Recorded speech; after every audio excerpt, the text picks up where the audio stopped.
I just want to push on this question of what actually happened, because Donald Trump himself acknowledged in 2018 that he authorized payments to Stormy Daniels and reimbursed Michael Cohen. We actually have the reimbursement checks to Cohen signed by Donald Trump. So those are the facts. Are you comfortable with this? Michael Cohen worked for President Trump. President Trump paid his legal fees. He paid his Michael Cohen legal fees and bills, and that's what this trial will bring forward, hopefully, is the truth. What a ridiculous case that this is, and that it's based on the narrative today that is coming from a man who's proven to be a liar. So I'm hoping that this judge makes the right decision. I'm hoping these jurors can come in and will let this case go forward in a swift manner that allows President Trump to get back on the campaign trail. Americans deserve to hear from their candidates, and the Democrats and the activists are using this trial to derail him, to keep him in court instead of out talking to Americans about what their real concerns are. And their real concerns are their everyday lives. They need a leader in the White House who gets up every day and puts them first and doesn't raise their taxes, doesn't overregulate them, take away their freedoms, and give all our money to other countries instead of making sure that we're taking care of America first and keeping us safe and secure. I just want to say for the record, there's absolutely no evidence that President Biden is involved in this. This is a case that is being brought in the state of New York by the Manhattan DA.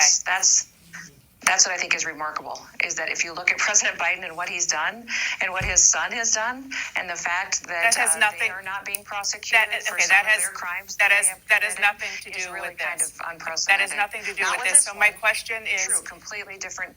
Yeah, we have a judicial system right now that's being used against certain members of certain parties. My other point that I want to make, Governor, is to have you mentioned that he was paying his legal fees to Michael Cohen. One of the things that they are going to talk about in this trial is the fact that it wasn't just a retainer. It was actually a payment to Michael Cohen because Michael Cohen put the money out for Stormy Daniels on his own.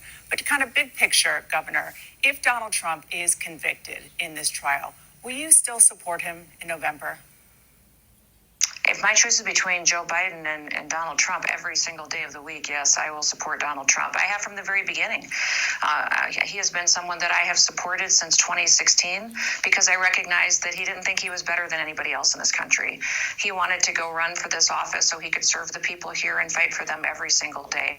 Judicial system and cases and lawsuits that come that are being used to weaponize our judicial system against him. I'm focused on what he did when he was in the White House. And when he was in the White House, every single day as governor, I got to be on offense.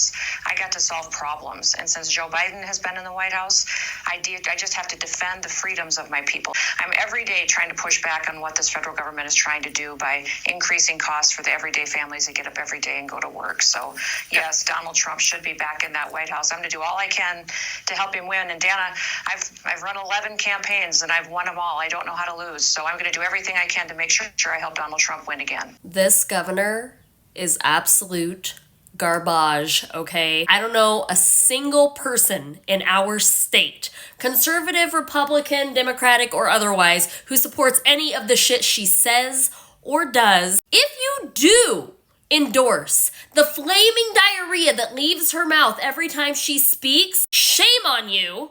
Shame on you. May you spend an eternity in hell with her and Hitler and Trump and everybody else who is trying to end our American democracy. I hope she goes down with Trump. I'm so glad we only have 2 more years of her bullshit. Let me tell you right now, for anybody who isn't familiar with Kristi Noem, by the time that you have the original people of this nation banning her from their communities, their land, their property, that is an issue. That is a serious offense. Out here supporting a known criminal, saying that he should be in office, running the whole of the country again, even though he is facing several felony charges on trial for them. On behalf of all South Dakotans, please accept my sincerest apologies for her. We don't claim her. I don't know how the hell she got in office.